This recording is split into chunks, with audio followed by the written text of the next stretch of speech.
Latest టెక్నాలజీతో చిన్న injection తో నన్ను పూర్తి ఆరోగ్యవంతురాలను చేశారు. Elite spine and pain management centre, Manikonda, Dilsukh Nagar.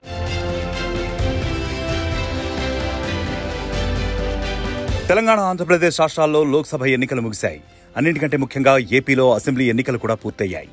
పోటాపోటీగా సాగిన ఎన్నికల సమరం ముగిసింది. ఇక మిగిలింది విజేతలెవరో తేల్చే ఓట్ల లెక్కింపు. అయితే ఆ రోజు కోసం మరో 18 రోజుల పాటు ఎదురు చూడాల్సిన పరిస్థితి.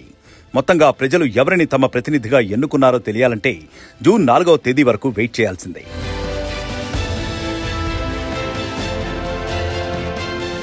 ఈ ఎన్నికల్లో ప్రజా తీర్పు ఏ విధంగా ఉండబోతోందనే టెన్షన్ నాయకుల్ని తెగ టెన్షన్ పెడుతోంది. ఎగ్జిట్ పోల్స్ తెలియాలన్నా జూన్ 1వ తేదీ వరకు ఆగాల్సిన పరిస్థితి నెలకొంది. ప్రచార హడావుడి, మైకుల హోరు, రోడ్ షోలు, ర్యాలీలు, సభలు, సమావేశాలతో హోరెత్తించిన నాయకులు ఫలితాలు వచ్చేలోపు కాస్తంత సేదదీరేందుకు హాలిడే మూడ్కు వెళ్లిపోయారు. ఇప్పటికే ఏపీ ముఖ్యమంత్రి జగన్ భార్య భారతితో కలిసి లండన్కు వెళ్లారు. ముందుగా ఆయన విదేశీ పర్యటనకు అనుమతి కోరుతూ నాంపల్లి సిబిఐ కోర్టులో పిటిషన్ దాఖలు చేశారు. దీనిపై జగన్ విదేశాలకు వెళ్లేందుకు అనుమతి ఇవ్వొద్దని సిబిఐ కౌంటర్ దాఖలు చేసింది. చివరకు కోర్టు విదేశాలకు వెళ్లేందుకు సీఎం జగన్ కు అనుమతినిచ్చింది. దీంతో శుక్రవారం రాత్రి బయలుదేరి లండన్కు వెళ్లారు జగన్.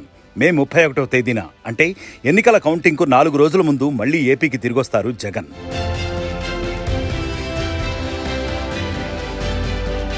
తెలంగాణ బీసీ సంక్షేమ శాఖ మంత్రి పొన్నం ప్రభాకర్ కూడా విదేశీ టూర్లో ఉన్నారు. కొన్ని నెలలకు ప్రచారంలో తీరిక లేకుండా గడిపిన పొన్నం అమెరికాకు వెళ్లారు. న్యూజెర్సీలో చదువుతున్న ఆయన కుమారుడు ఎంఎస్ పూర్తి చేయడంతో అక్కడ జరిగే స్నాతకోత్సవానికి హాజరయ్యేందుకు కుటుంబంతో కలిసి వెళ్లారాయన. ఫలితాలకు ముందు జూన్ 1వ తేదీన ఆయన తిరిగి తెలంగాణకు వస్తారు.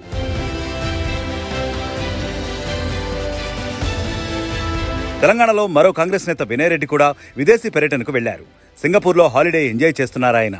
ఇంకో కాంగ్రెస్ నేత, పెద్దపల్లి లోక్సభ ఎన్నికల ప్రచారంలో కీలకంగా పనిచేసిన రాజ్ ఠాకూర్ కూడా అమెరికా టూర్కు వెళ్లారు.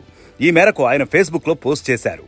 ఎన్నికల్లో తీరిక లేకుండా క్యాంపెయిన్లో పాల్గొన్నాం, ఎన్నికలు ముగిశాయి, పిల్లలతో కొంత సమయం గడుపుదామని వచ్చాను అంటూ ఆయన ఫోటోను పోస్ట్ చేశారు.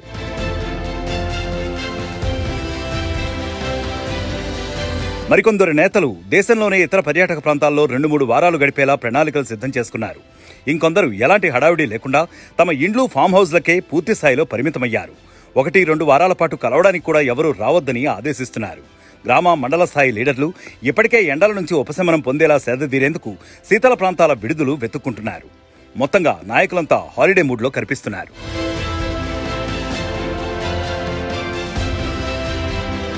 మరిన్ని వీడియోస్ కోసం ఛానల్ ని సబ్స్క్రైబ్ చేయండి. లేటెస్ట్ అప్డేట్స్ కోసం వాట్సాప్ ఛానల్ ని ఫాలో చేయండి.